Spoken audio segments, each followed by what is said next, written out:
Good morning, students. This is your SST period. We are going to start chapter 5, Indian Constitution, भारतीय संविधान। देखो बेटे, जिस प्रकार आप स्कूल में जाते हो तो आप लोगों को एक डायरी दी जाती है जिसमें कि स्कूल के रूल रेगुलेशन सब लिखे होते हैं, क्या करना है क्या नहीं करना है, क्या भले के लिए है क्या बुरे के लिए है, कब किस समय क्या करना चाहिए, कब किस समय क्या नहीं करना चाहिए, ये सारा उस डायरी में लिखा होता है। तो जिस प्रकार एक स्कूल बहुत ही सुचारू ढंग से चले वैसे ही किसी देश को चलाने के लिए रूल रेगुलेशन बनाए जाते हैं। उसी प्रकार भारतीय संविधान यह भी एक है जो कि हमें रूल रेगुलेशन हमारे देश को किस प्रकार से चलाया जाए, क्या किया जाए, ये सारे उसमें सिद्धांत लिखे हुए हैं। तो कॉन्स्टिट्यूशन संविधान क्या है? An important document that lays down the fundamental principles of a country. यह एक ऐसा डॉक्यूमेंट है जिसमें कि किसी भी देश को चलाने के लिए, यानी कि किसी एक कंट्री को चलाने के लिए क्या क्या बेसिक सिद्धांत होते हैं उन्हें दिखाया गया है। अब आते हैं हम Indian constitution.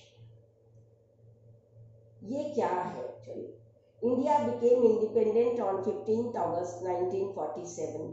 The first thing to do was to make a set of rules to run the country.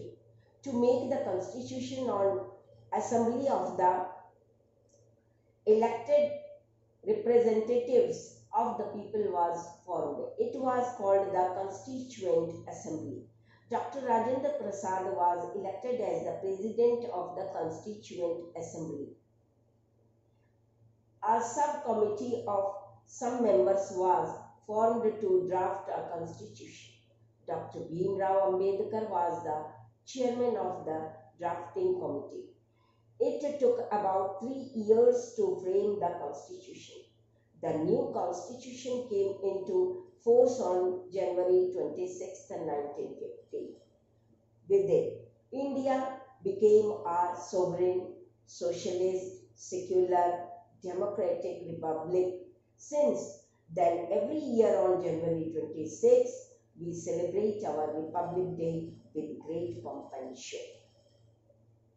Bharat 15 August 1947 को आज़ाद हुआ और जब आज़ाद हुआ तो अब स्वतंत्रता के कारण उसे अपने राज्य को चलाने के लिए कुछ रूल रेगुलेशन चाहिए।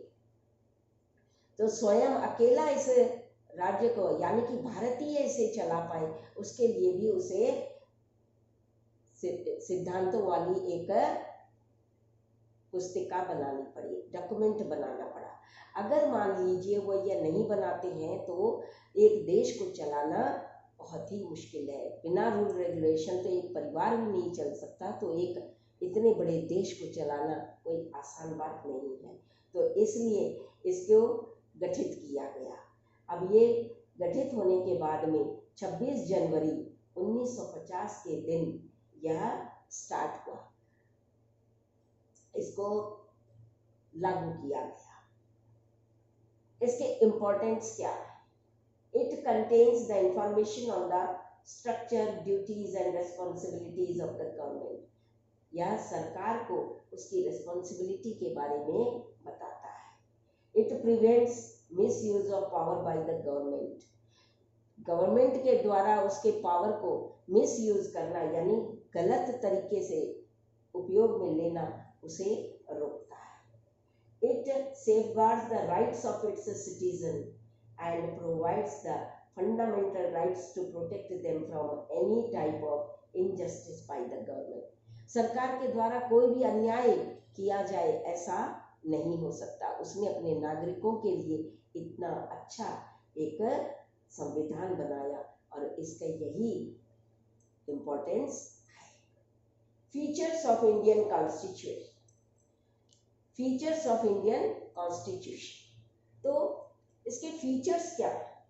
फीचर्स जो बता रहे हैं वो क्या बता रहे हैं कि ये अब देखो प्रीएम्बल यानी कि उद्देश्य का क्या है, यह बताती है कि कॉन्स्टिट्यूशन क्या है। ये कॉन्स्टिट्यूशन को इंट्रोड्यूस कर रही है, वह स्टेट करती है और बताती है क्या, it states the vision and objectives of the constitution and the goals of government. The preamble describes India as sovereign, socialist, secular and democratic republic. Sovereign, प्रभु सत्ता संपन्न, यानी कि हमारा देश कैसा है, हमारी सरकार कैसी है, प्रभु सत्ता संपन्न यानी कि वो स्वयं अकेले डिसीजन ले सकती है, उसे किसी की जरूरत नहीं है, विदेशी पार्टी इसमें अपनी टांग नहीं अड़ा सकती, वह हमारे संविधान के बीच में कुछ भी नहीं बोल सकती, बोलने का उसे अधिकार नहीं है। भारतीयों में इतना ज्ञान है कि वह अपनी कंट्री को चला सके। सोशलिस्ट, समाजवादी, इसमें क्या था कि जो जितनी भी भारतीय जनता है सबको एक प्रकार की इक्वलिटी दी गई, कोई इसमें अलग नहीं है, उनको इस पर अलग अलग नहीं, पृथक पृथक नहीं किया गया कि वो किस जाति का है, किस समुदाय का है, नहीं, सभी को एक जैसा समझ करके और उनको एक जैसी अपॉर्चुनिटीज दी गई है।